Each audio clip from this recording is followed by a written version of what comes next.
Hello, everybody. Welcome back to Profit First. We're up to I think, the 68th edition now. And with me today, I've got Jem Bahaijoub from Make Me Social. So, firstly, big hello to you, Jem. Hi Phil, how are you? I always struggle with your name, but we'll crack on You did anyway. really well. You did really well. I'm impressed. You should see some variations that people come out with. They're quite shocking. Well, yeah, 10 out of 10 there. Thank you very much. So, really, for anyone that hasn't seen one of these podcasts, really, it's an opportunity for me to interview local business owners and find out a bit more about them, what they do, what challenges they've had, what wins they've had. So, hopefully, by watching the remainder of this podcast, you're going to learn something about business, and also, more importantly, you're going to learn something more about Jem and what she's capable of with the team at Make Me Social. So, is it all right if I just jump straight in, Jem?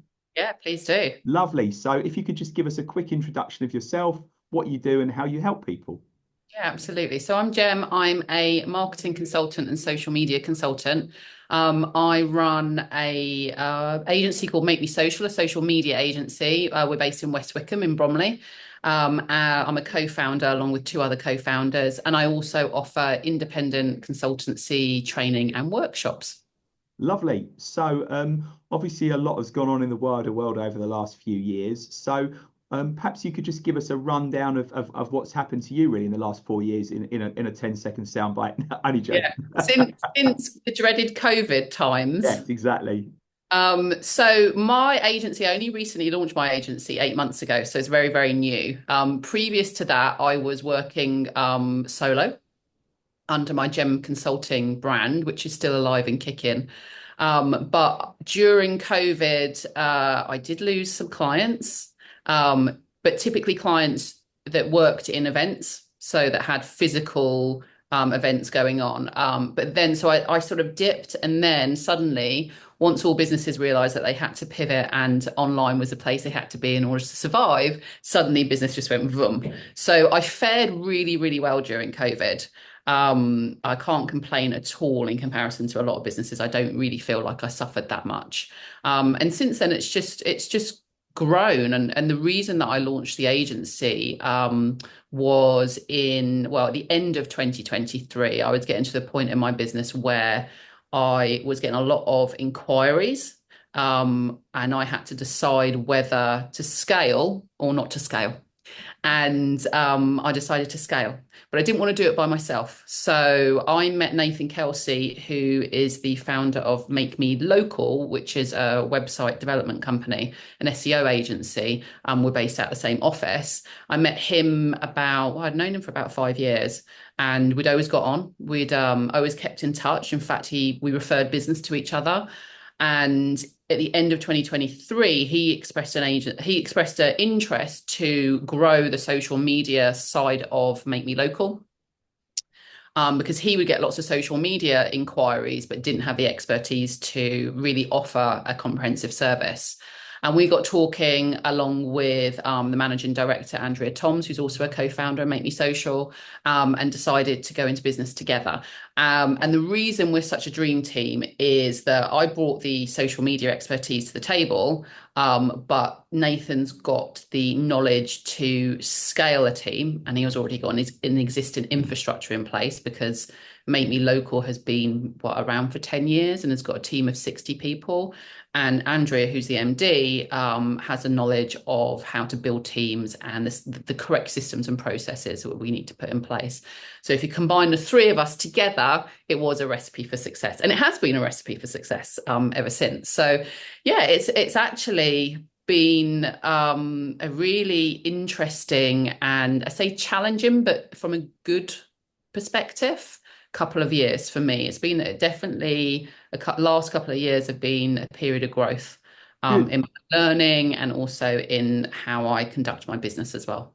Lovely. So if you could pick sort of one significant win and one significant challenge you've had since you started with Make Me Social, what would those wins and challenges be, Jem? So one of the biggest wins is last year we secured one of my ideal clients, which is a high-end hotel brand. They're international. I think they have about 14 hotels across the world, and they hired us to put together a social media campaign.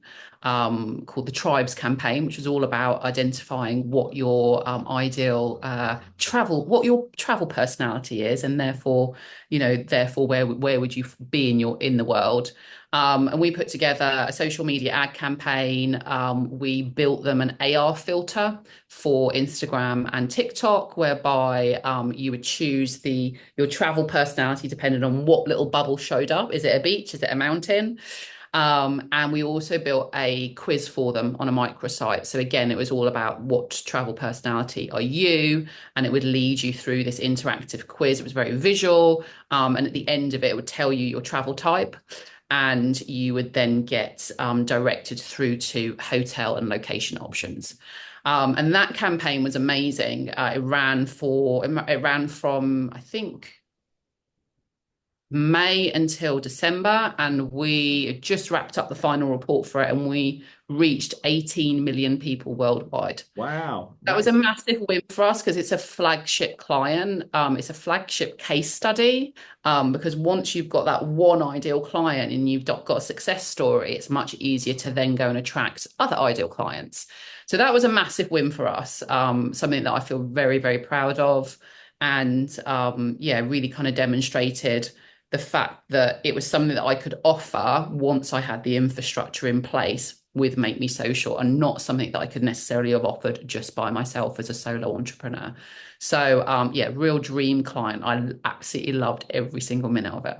Oh, good, good. And it's, yeah, it just does go to show there's probably people that are listening to this right now thinking, how do I go about attracting my dream client? And but I think you'd already answered the question, how do I go about servicing my dream client before you got them as well, which was brilliant. So well done. So what would you say your biggest challenge has been since you started? Definitely delegating, Okay. and and just getting my head around building a team.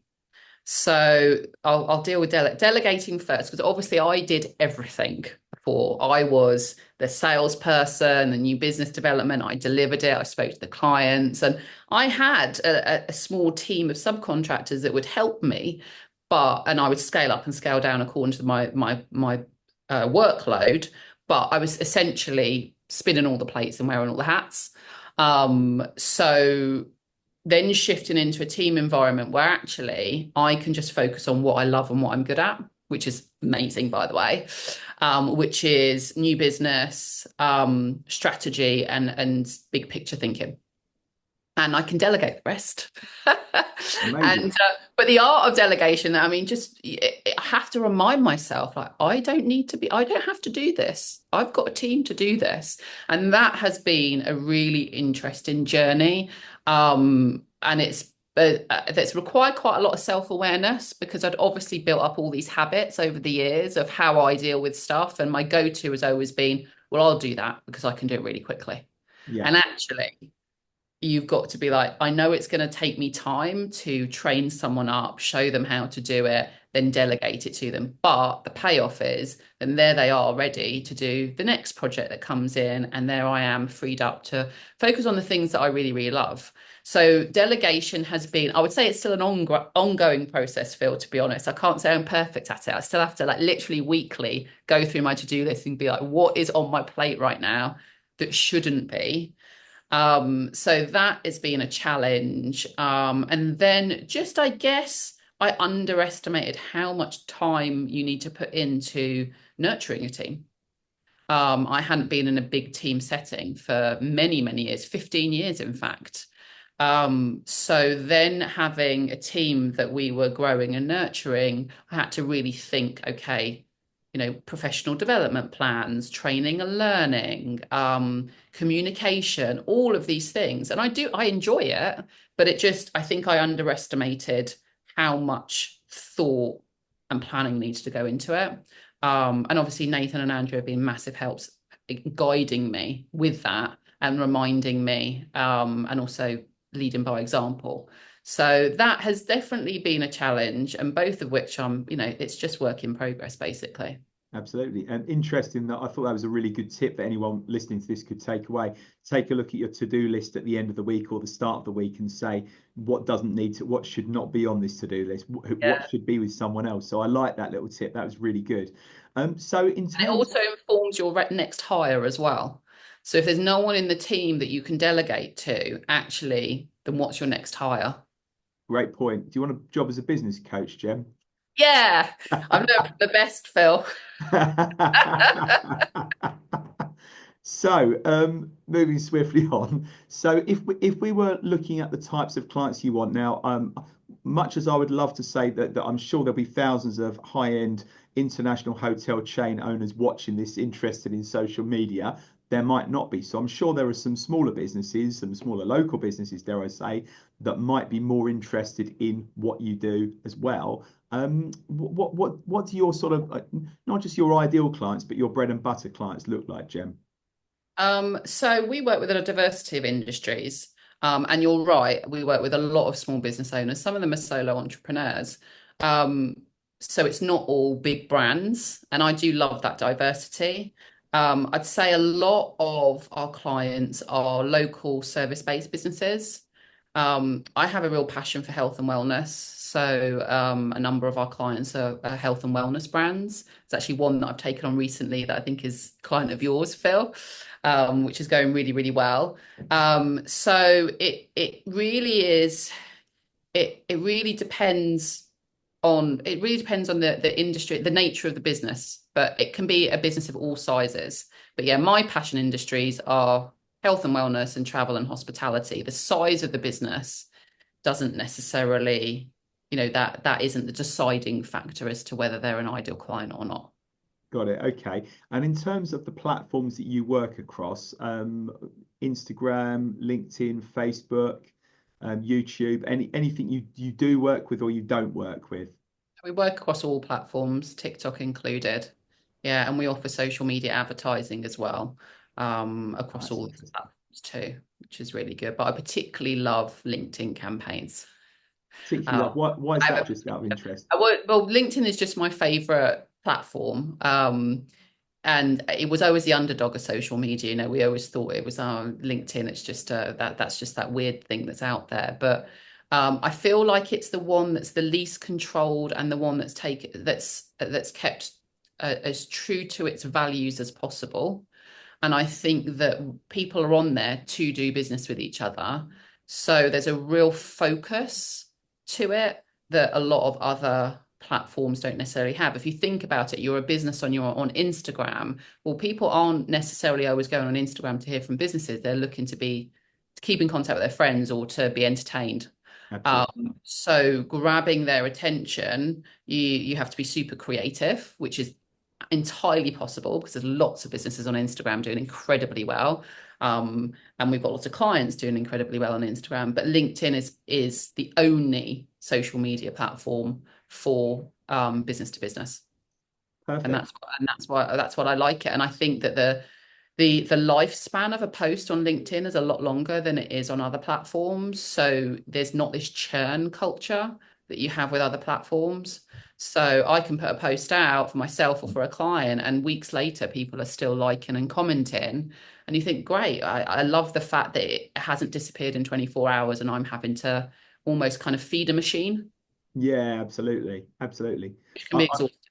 it's something I've had more success with LinkedIn. I mean, you could probably guess that based on what I do for a living. But I've also one of my best posts was not actually a post that I posted. It was a client that posted something positive about me on Instagram, and I'm not even on Insta, and I should be. But I've managed to pull in, I think, about 8 clients at my last count from that one post, which was one Christmas ago. Um, Phenomenal. And it's sometimes you've got to be in it to win it and all that, and there is an element of luck involved too. But I like the idea of clients posting positive information about you on socials, because what we always do, what I used to do anyway, is say get as many Google reviews as possible. Fantastic, great idea. You should do that, right? But are your are your ideal clients, i.e., friends, family members, business associates of your clients, ever going to see your Google reviews? Probably not. they need to be actually seeing it on social media, which is they're reading their friend's feed, right? They're reading their associates' feed. So Yeah. that's another little tip that's worked for me that might work for someone else as well. Yeah. But just to wrap this up then, so if people are actually want to find out more about what you do and how your team actually help and could help them, sorry, Jem, how can they best reach you? So visit the website, makemesocial.co.uk, or send me an email, gem@makemesocial.co.uk. Lovely. And can they contact you via LinkedIn as well? Oh gosh, yeah, absolutely. Connect with me, contact me via LinkedIn. I thought it'd be I'm, really funny I'm that on it. I live on that platform. I thought it'd be really funny if I said, "Can they contact you via LinkedIn?" If you'd say, "No, I'm not on any socials." Actually, I hate social media. I'm Yeah, not exactly. I'll use that as a quote to put underneath the caption of the video if you want. I hate social media. Well, good. Listen, Jem, you've been hugely successful. I'll always recommend everyone I know to you as well. on. Thank you so much for sparing the time to come on this podcast. I wish you every success, and I know I'll see you very soon in any case, right? Thank you, Phil. I love talking to you. Thanks for thinking of me. No worries. Thank you. Bye. Take care. Bye.